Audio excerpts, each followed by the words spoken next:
Hey, good morning, and welcome to week 4 of distance learning. As always, as we continue to figure out all this distance learning together, I'm always a message away if there's anything I can help with or any questions that you need answered. As you can see, I'm in student view, so hopefully this is what it looks like on your side a little bit when you log into Canvas on my class.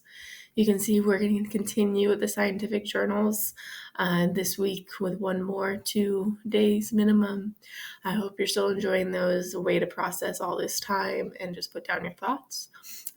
Please make sure to stick to the directions, refer back to those that are linked at the top right here, so that way you can get the complete credit. Okay, from there, we are continuing on. So we are moving past these modules.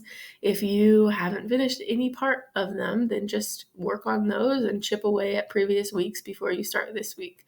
Okay, you won't miss points from turning things in late, but you will need to have them completed. So don't make a mountain for yourself.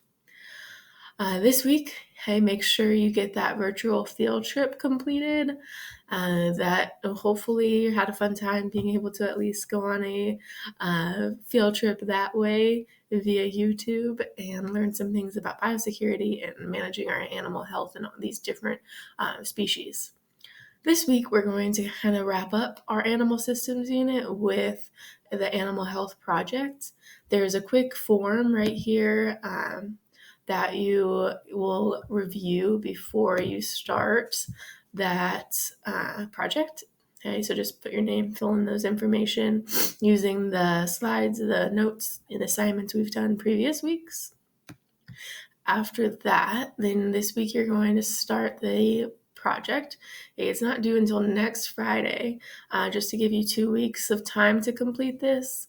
So please just make sure to do at least one other thing this week so that you check in that way. The purpose of this is to learn about possible diseases that can be negative impact to a livestock in production. You're going to choose one and create a PowerPoint presentation. And then it needs to be a minimum of 7 slides. Do not use Wikipedia or blogs. This one's going to be another opportunity to really make sure that we're picking out credible sources that are giving us research on animals. Okay, especially right now, if you type in some sort of virus, you're going to get a whole lot of human and a whole lot of current events. So please make sure to be thoughtful in your research to make sure that it's coming from a government publication, a scientific journal, somewhere that has credibility. At the very bottom down here, I gave you one to start with. My face keeps getting in the way. Right here, hey, from Iowa State, they have a lot of resources for livestock, so that should be helpful. You get to pick any one you want, do a little research. Maybe there's one you've heard of because of the animals you show or raise, and go for it. Okay, find the one that you're curious about. For this one, each needs to have these 6 components. Okay, and then you can spread them out across more slides than 7. If you want to do 2 each to give yourself plenty of room, that's perfect. Okay, so you're going to figure out what the set of causes of the disease, how is it transmitted, so that mode of transmission, some clinical findings, so looking for some research about it that's been done. Diagnosis, so how do you find out, figure out if it has bloat or if it has cancer eye, whatever it might be that you look into. Control and prevention. So, what are the management practices that we do if we're managing a herd to make sure that we don't get that disease? And then make sure that you have a works cited.